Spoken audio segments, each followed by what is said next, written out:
Hello friends, Dave Robinson coming to you live once again from the dealer's room floor at GenCon2016. We're actually in the, let's see if I can angle up here, the Angry Robot booth. And this time we had the distinct pleasure of talking to Alyc Helms, Angry Robot author. Ooh, see, look at the little hearts over there. They're already loving you on that one. So, it's the hair. It's all about the hair. It is all about the hair. Check that out, people. Chromatic fabulosity here at Gen Con. Alyc, one of the things that we're doing here at Gen Con is we're exploring the modern storyteller. Okay. Things have been changing in recent years. Of course, Amazon and the indie pub revolution. There's been a lot of strengthening of narratives across all the media formats. Right. We've seen audio fiction rise with podcasts and audio fiction podcasts like Pseudopod and Escape Pod, Starship Sofa. It seems like this is a volatile and exciting time to be a storyteller. Yeah. And I'm curious, what's your take on the modern storyteller? What opportunities do you see for yourself for telling stories moving forward, and what skills do you feel are essential to be a storyteller in the modern age? Yes, that's a huge question. weighty content here at Gen Con, by God. Take a moment, you can pause. Well, it's funny. I guess what I feel is like completely unfettered, like unlimited. So if I have a story idea, it's really just, what's the medium that's going to be best to tell the story. So, I have, I mostly write novels. I've got, 2 novels out from Angry Robot, and those came out of character fiction from a game I was playing. Really? And so, it's funny because, it's, you think of like stories that come out of a game as, the adventurers on the road meet the wizard in the tavern, like that kind of traditional. Slay the dragon, get the gold. Exactly. Yes. And, what's interesting about these is like that's not at all where it started. My storyteller in this game I was playing was kind of pulp adventure fantasy game. Okay. I said, I want my character to go off, off on her own and do this thing. And he's like, all right, well, write me up the story of her doing that. And so it was actually like I started writing it up just as a character fic for XP. Oh man. And it kind of. I got 40,000 words in, and it was the longest thing I'd ever written, and I was still really into it, and I'd created this whole other mythology that was going on, and like all of these new characters and supporting cast that she was interacting with, and I was like, all right, so how do I turn this into a novel? Because it was definitely a character fic, it was not novel shaped, right. And... now, real quick, yes. How do you know that? What was it about the story as it was that didn't make it suitable to be a novel? Because it was still very much, I don't know. I just know that it wasn't novel shaped. It was. Sure. No, I totally get what you're saying. I totally understand that nature of you're writing this for a specific purpose in the context of a game, not to be consumed as a story by other people. Exactly, and I think it didn't have a beginning. Like I kind of plopped her in the middle of she's going on this journey, and I knew she was going there. No setup, no introduction. So no setup, no introduction. It kind of lacked like a kind of, it was her doing things, but it lacked a kind of a larger purpose and a motivation, a supporting motivation. Exactly. And so there was a lot of plot. I actually think I'm usually pretty good at plot, but there was no theme. Like there was no arc. There was no message that unified what you were doing. Exactly. Okay. And so a lot of what I had to do was, I had to streamline her and really focus her down because she was kind of all over the place. So I had to streamline her. I had to give the entire thing a structure. And I kind of chose this, the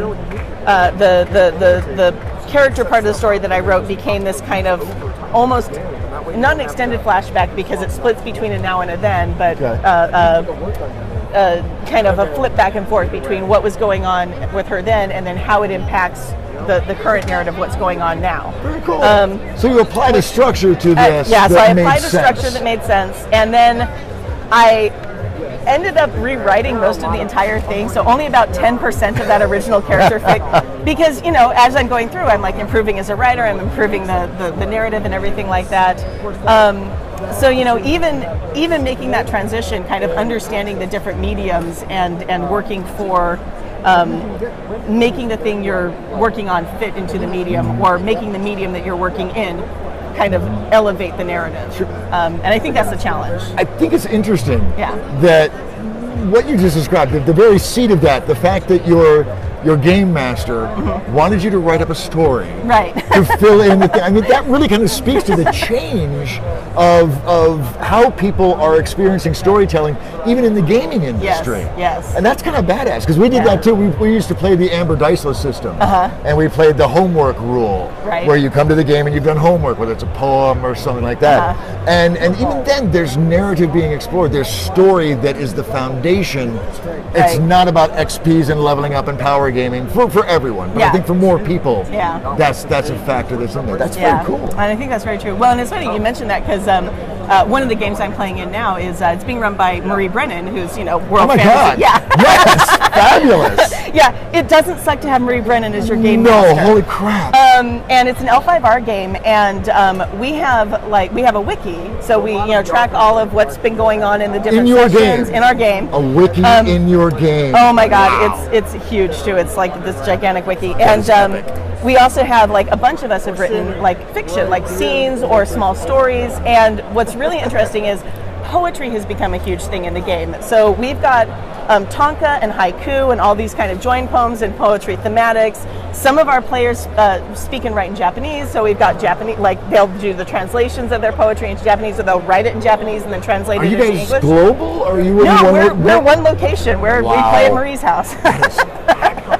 Oh man! And it's funny because I don't think it'll ever go beyond our group. I don't think we're gonna publish it or anything like that. But it's this incredibly rich story atmosphere, and I think the last combat we had was probably 20 games ago, because we're all we're developing the politics, we're developing all these personal interactions. The drama is in those character engagements, not in the hack and slash. Yeah. See, that is a marked change in the type of gaming experience people are having. Yeah. That's I remarkable. think some of that might come out.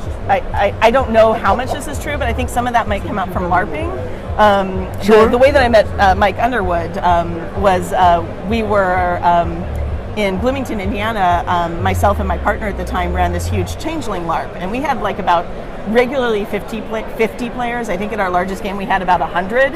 And we had this 5-season story arc that was kind of based on Babylon 5, the idea of this 5-season story arc. Okay. We had people in factions, so that we were pitting factions against each other, and there was so much social kind of and politics and the kind of social politics of the game, and I think really those kinds of interactions where it's we don't even want to do a combat, we want to solve this in a social way, or we want to solve this by teaming up with our fellow players. I think you see that a lot more in other kinds of gaming now too. It's bled into tabletop. Very much. Certainly LARPing has grown exponentially in recent years, and again I think part of that is the cyber culture and the ease with which interconnections can occur. Yes. But there's also that I have LARPed. Yeah. I'm not ashamed to say that I've LARPed. And there is no shame in LARPing. There is no shame. There isn't. Because really, as much as every LARP is going to have a mechanic for fighting, right, the real delight is those character engagements. Right. And some of my closest friendships are,